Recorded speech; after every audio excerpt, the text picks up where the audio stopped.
السلام علیکم ویورز، کیسے ہیں آپ سب دوستوں؟ مجھے امید ہے آپ سب خیریت سے ہوں گے۔ دوستوں آج کی ہماری ویڈیو کا جو ٹاپک ہے وہ ہے حضرت شیخ عبدالقادر جیلانی رحمۃ اللہ علیہ۔ یہ چوتھی کلاس کی اردو کتاب کا ایک چیپٹر ہے۔ حضرت شیخ عبدالقادر جیلانی رحمۃ اللہ علیہ جب حصول علم کے لیے اپنے گاؤں جیلانی سے بغداد کے لیے روانہ ہوئے تو آپ کی والدہ مائدہ نے زاد راہ کے طور پر 40 دینار آپ رحمۃ اللہ علیہ کی گدڑی میں نصیحت دیے اور چلتے وقت اپنے لختے جگر کو نصیحت کی، بیٹا خواہ کیسی ہی مصیبت ہو اور برے حالات تمہیں پیش آئیں، سچ کا دامن ہاتھ سے نہ چھوڑنا اور جھوٹ کے نزدیک بھی نہ بھٹکنا، کیونکہ راز گوئی ہزار عبادتوں کی ایک عبادت ہے۔ سعادت مند بیٹے نے عرض کیا، اے پیاری ماں، میں وعدہ کرتا ہوں کہ ہمیشہ آپ کی نصیحت پر عمل کروں گا۔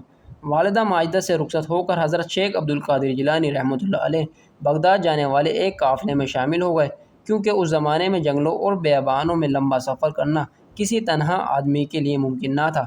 راستے میں ڈاکوؤں نے قافلے پر حملہ کیا اور اہل قافلہ کا سب مال و اسباب لوٹ کر تقسیم کے لیے ایک جگہ جمع کر دیا۔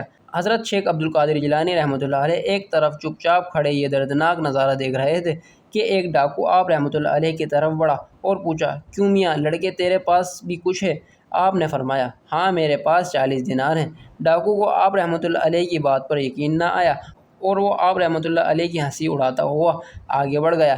اتنے میں ایک دوسرا ڈاکو آپ رحمۃ اللہ علیہ کی طرف آیا اور وہی سوال کیا۔ آپ رحمۃ اللہ علیہ نے اسے بھی یہی جواب دیا کہ میرے پاس 40 دینار ہیں۔ آپ رحمۃ اللہ علیہ کی غریبانہ حالات کو دیکھتے ہوئے دوسرے ڈاکوؤں نے بھی آپ رحمۃ اللہ علیہ کی بات پر ہنسی اڑا دی۔ ہوتے ہوتے یہ بات سبھی ڈاکوؤں میں پھیل گئی اور ان کے سردار تک بھی پہنچ گئی۔ سردار نے حکم دیا کہ اس لڑکے کو میرے سامنے لاؤ۔ ڈاکو آپ رحمۃ اللہ علیہ کو اپنے سردار کے پاس لے گئے۔ سردار نے آپ رحمۃ اللہ علیہ سے پوچھا، لڑکے سچ سچ بتا، تیرے پاس کیا ہے؟ آپ رحمۃ اللہ علیہ نے فرمایا، میری بغل کے نیچے ایک گدڑی ہے جس میں 40 دینار سلے ہوئے ہیں۔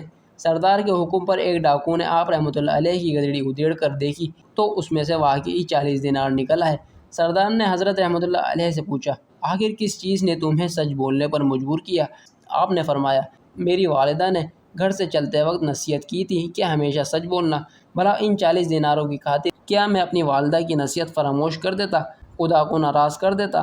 آپ رحمۃ اللہ علیہ کے الفاظ سن کر سردار پر اتنا اثر ہوا کہ اس کی آنکھوں سے آنسو بہہ نکلے اور اس نے کہا، افسوس کہ میں نے اپنی ساری زندگی اپنے خالق کا عہد توڑتے ہوئے گزار دی۔